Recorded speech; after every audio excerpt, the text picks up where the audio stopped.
Alright, so I'm trying to platinum over 100 games in a list created by the community. Now, if I can't do this before the channel hits 850,000 subscribers, then I will shave my head bald and look like a base character from a video game. So make sure to drop a like and subscribe. Alright, so today I chose to platinum Forspoken, and I'm not sure if any of you know this game, or rather remember it, because it's one of the worst games to release in recent years, and sadly, it's also my first ever played game on PlayStation. And before you lose your mind, it came out on my birthday, so I just bought it when I got the PlayStation because it popped up as new, and yeah, that was a mistake. But today I did platinum it after excruciatingly long hours of running around its desolate map listening to podcasts and propaganda.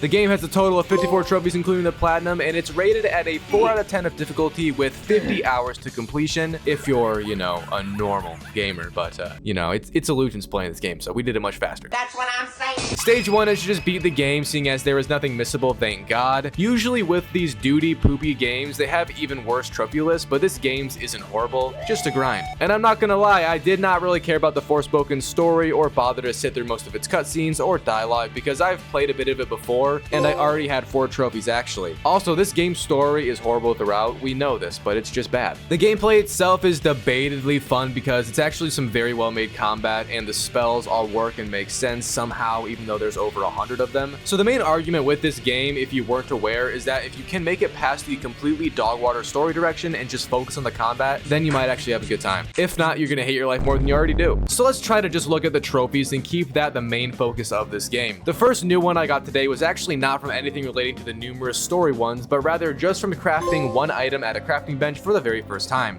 Now this game does not have a lot of crafting in it, to be honest, so this trophy is kind of retarded. But deadass 1 minute later I got another trophy because I was finally let into the free roam of the world and I found my first fount of blessings. These are a type of point of interest that gives you new abilities once you bathe in the glorious ancient bacteria-filled water from the ground. And still, as I was just exploring the map because the story is very minimal and has us mostly just exploring in general, I reached my first monument, which is yet again another POI on the map, and upon interacting with it I got the first monument trophy. Now there is a lot of trophies surrounding monuments, and it's actually quite a grind to find 50 of them at the end, by the way. I did finally end up fighting some enemies, however, and the combat, as I have said earlier in this game, low-key is pretty good. Forspoken can best be described as that one chick you knew in school who was like the nicest and chillest girl ever, just like ugly as fuck. Oh my god! Which kind of represents this game's main character. However, her voice actor though, damn. The face scan must have f***ed up or something, I don't know what happened. But in this fight right here, I got a triple kill using Surge Magic, which is one of the more fun magic types because it just blows stuff up all the time. And then I finally did reach another story trophy. And I didn't skip the cutscene this time, so I can actually tell you all what was happening. Basically, in the Citadel, which is the main city of this world we are trying to protect, it got invaded by one of the Tantas, or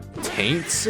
These are the other rulers of the world and mostly evil, or at least have turned evil with time. And the first one shows up just terrorizing the city, asking for us because we are invading their world. There is then a massive fight against one of her minions, and it was kind of badass. Once more, the combat sections go hard. But it wasn't actually hard to do, however, since I am playing on easy, you know, trying to make this go by as fast as possible. And after I beat the boss, I got congratulated by the citizens, but it was short-lived because some little girl was dying. Way to ruin my moment, what the hell. So anyways, yeah, I hope she's fine, kind of. But I was then off to the races to my next objective, which was all the way across the map at the first Tanta's home base castle thing. That is because we of course have to confront her after such a rude intrusion of our own crib. And on the way, I sort of abandoned the free roam grind and I kind of just was running past everything. In doing that, I ended up jumping over 10 enemies total in the game for another trophy, which is cool. So I then made it to the castle I was after. Once I opened the doors medieval style, we got jumped by 2 more of those enemies I boss fought earlier. The fight was actually kind of hard, but once it ended, a break storm appeared for the first time. This is an event in the game when the world just opens up, or breaks as they call it, essentially just letting in scary enemies like it's the US southern border under Kamala Harris. Shout out the presidential election that just happened. Anyways, after that we literally just ran away from the break storm and hid in a cave, and I got another trophy for escaping it like a true man. And a bit later we did reach the first Tanta boss of the game, Taint Scylla. This is also the lady that invaded our crib earlier, but we know this. The fight against her was also not too bad, but it did look cool while we were doing it. And once I beat her, she legit got Thanos snapped from the world, which affects our main character's psychology a lot, and that's fair. If I punch someone and they just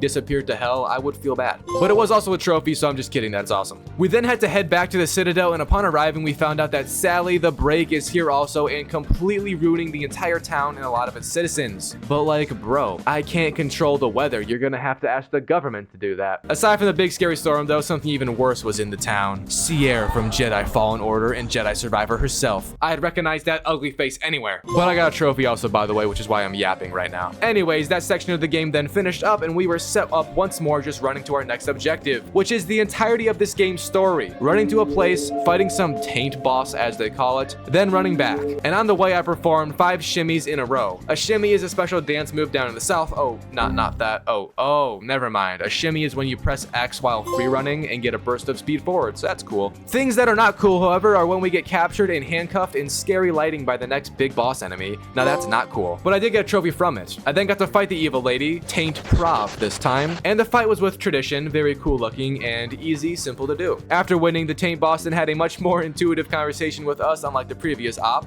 and we even got some lore before she floated to her demise. At least she's in a better place now, because I definitely am since I got another trophy. Oh yeah, and back at the Citadel, some old dude died. He looked like Gandalf without the Middle-earth drip, and I got a trophy. 15 minutes after that funeral, I then got put against another boss, and if you can't tell, the boss fights have been gradually getting closer together. I think it might have something to do with the game's story having no other girth to it besides these cool fights, and if you don't have girth, then what the f do you even have? Alright, sorry for that, this fight was the coolest so far. It was in some alternate world of New York, and after winning, the guy we were fighting just legit exploded and we got a trophy. These deaths are now getting more tragic. What is happening? So yeah, this actually is the ending of the story pretty much. There was then an hour-long lore section showing us and telling us all about our main character's dead mommy, who didn't raise her because she lived in a swing state. No, I'm just kidding. Sorry about getting political, but she is dead. Yeah, she's gone. Long story short though, we got to chat up her ghost or something, and the game gave us the option to just leave and not save the world heading back to normal New York, or to save the world. Now I'm gonna be completely honest. I thought about just leaving, but I was also bored of all the yapping going on and figured if I chose to go to New York, I would probably just be getting lectured and forced to save the world anyways. So after going through the left portal, I got sent to the final fight and final chapter of the game, and also I got a trophy. And it is now time for the final fight against the main villain of the story, who, forgive me if what I'm about to say sounds like a complete fucking nonsense, because it is. The main villain of Forspoken was actually our talking bracelet that we've been wearing all game, and it's also in the promo photos for it. Yes, a talking bracelet that manifests into a giant dragon monster was the villain. You know, some evil bitch named Emma would have done just fine also, but okay. Anyways, this fight was so long and had so much combat, I actually got 2 combat trophies inside of it from me just spamming shit, having no clue what was really happening around me. However, once I did win the fight, there was then just some wholesome celebrations and other useless cutscenes about the game's lore, and even more credits. But I gotta say, the fact that this game had like 5 voice actors for the main character and it still sucked is definitely something. But here's that final trophy after everything, and then we got unleashed into the endgame open world. Stage 2 is now here, and this is basically the last stage, but to get this game's platinum, you have to legit go to almost every single POI on the map, collect over 400 collectibles, and just do so much cleaning up. This stage consisted of over 69% of my playtime and was pretty bad, to be honest. I only got through it because of my legendary Spotify playlist and a ton of podcasts being played throughout. The first 2 trophies I did get though were both easy throwaway trophies. The first one was from just buying something at a trading post, and the second one was from making a damn campfire. Not sure why this is a thing, but it is, and a trophy. I then did do a few trophies from specific side quests, which were mostly all quick and useless, but the first real one had me go chase down some materials around the map, then bring them all back to the main place, give them to the people that requested them, and then it ended with a dance-off. A true classic conclusion. But then I actually did have to do a dance trophy, which was low-key hard because you had to tap the QuickTime event buttons unironically fast. This is low-key the hardest trophy in the game, I won't lie. But then there was another quick side quest after, which I can't even remember what it was for because it lasted like 4 minutes total. Pretty average length though, and I got the Promises trophy from doing it. I was then forced to pray to like this game's gods or something over and over, and this is only possible to do after the story because it unlocks all of the prayers or something. I don't know, bro, but it was a trophy. And that was also the last side quest one. Alright, so now it is time to really strap in and just run around this godforsaken land full of nothing besides enemies randomly spawning and copy-paste structures everywhere. Also, this game's map system is total shit because you can't zoom out far enough to see it all, which is a crazy thing to do to people, by the way. Anyways, the first trophy I did get during all of this was from finding every single fountain of blessing to get all the powers from those. And I don't know why, but I went directly for this even though I should have just started going for everything. I'm not sure the thought process there, but I guess I'm just f***ing dumb or something. I then got another monument trophy from I think visiting 10 of them. That might be wrong, but I'm not looking it up. After that, I got another trophy, but it wasn't from a collectible, instead from traveling 62 miles using magic parkour. If this bitch don't have arthritis knees now, I don't know what life is. I also finally made it to my first monument of wisdom. These all have flashback challenges in them, which is like a race of sorts, and after doing the first one, I got a trophy from it. You have to complete every single flashback challenge in the game, by the way, but that's much later on. Next trophy I got was then from me performing 30 finishing moves in the game. These are moves you can do whenever an enemy gets knocked down and the prompt to stab them to hell shows up.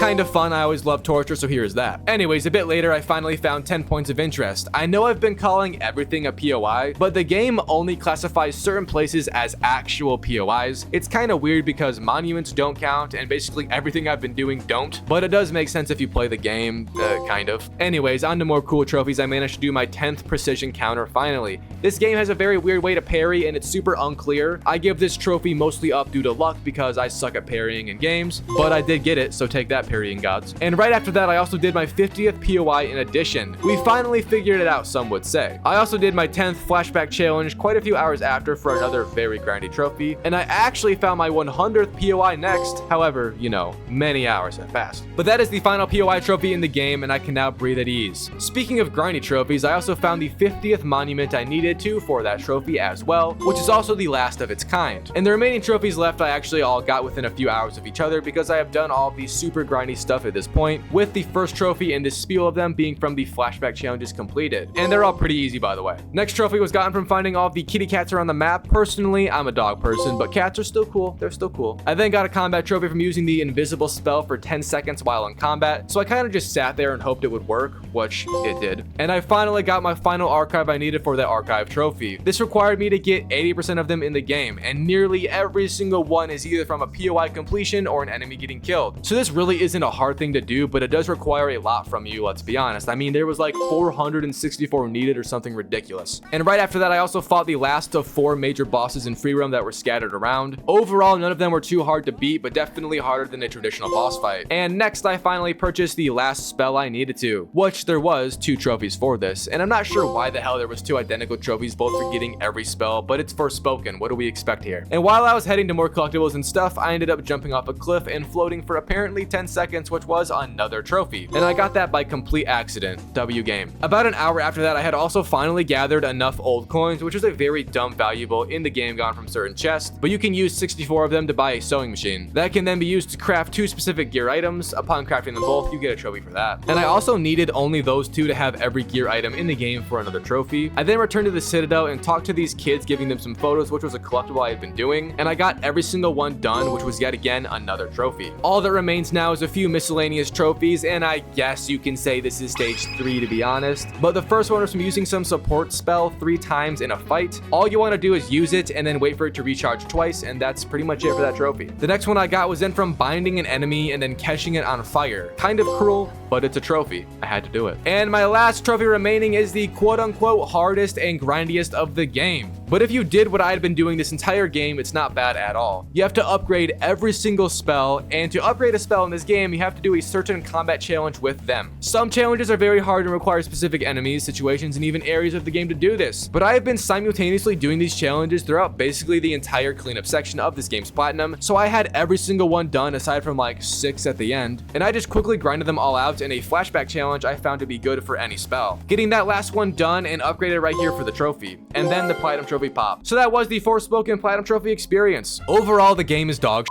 It's just very boring and soulless. There's also like 0 music in the free roam of the game, which is such a bad thing to do. Like, just think about how many great open world games have iconic soundtracks because of them actually giving effort to make music for just the free roam. But anyways, rating it out of 10, I'll give Forspoken a 3 out of 10. Very bad game, and I wouldn't have ever played it if I didn't accidentally buy it 2 years ago. God bless America. I want a refund, dude.